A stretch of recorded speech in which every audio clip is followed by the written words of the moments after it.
আমি ওখানে কথা বলতে গেছিলাম, তারা আমার গায়ে পর্যন্ত হাত দিছে। ওখানে ছেলেরা ছিল যে বের হন বের হন, তুই তো গাড়ি শুরু করছে, গালাগালি শুরু করছে। এটার পুরো দায়ভার একমাত্র ইউনূস সরকারকে নিতে হবে জন্য।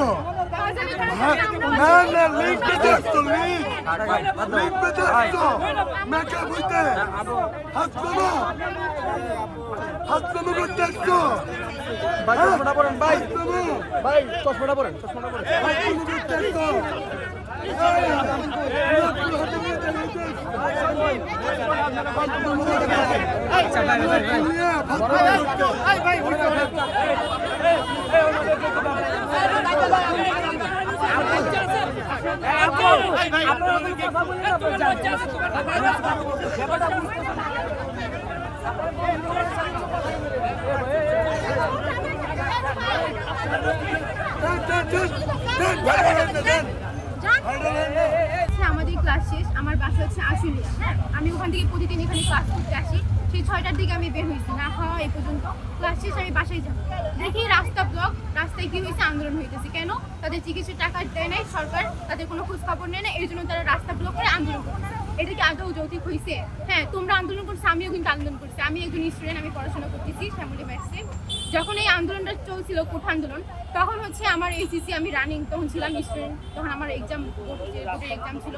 তো ওই টাইমে হ্যাঁ, তো এই আন্দোলনের জন্য কিন্তু আমি এক্সামও দিতে পারি না, আমার পরীক্ষা তখন অফ হয়ে গেছে।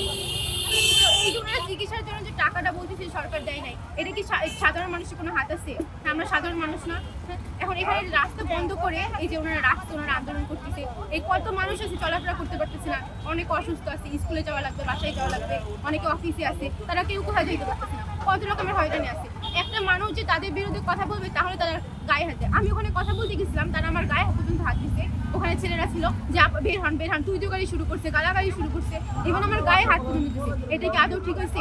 তারা ঠিক আছে, তোমরা আন্দোলন করো, আমরা তোমাদের পাশে আছি। হ্যাঁ, তোমরা চিকিৎসার টাকা পাও না, এটা সরকারের কাছে গিয়ে বলো না যে তোমাদের দায়িত্ব নিচ্ছে। সরকার তো বলছিল যে যারা আহত হয়েছে তাদের চিকিৎসার টাকা দিবে, তাদের সব দায়িত্ব নিবে। হ্যাঁ, এটা তাদের গাফিলতি, তারা তাদের নিতে পারে না, দায়িত্ব নিতে পারে না, তাদের দায়িত্ব পালন করতে পারে না। এটা সাধারণ জনগণের কি কোনো দোষ? আমরা কি কোনো দোষ করছি? এই যে এখানে অনেক মানুষ আছে, তারা কি কোনো দোষ করছে? এখানে কেউ কোনো কথা বলতেছে না, তারা ভাবতেছে জনগণের তাদের পাশে আছে। আরে ভাই, তুই জনগণের লাগে 5টা 10টা জনগণের লাগে কথা বলে দেখ না, তোরা তাদের কথা শোন না। এখন আমি বলতে গেছি, আমার উপর তারা খেপে গেছে, আমার গায়ে প্রচুর হাত দিচ্ছে। এটা কি আদৌ ঠিক হয়েছে?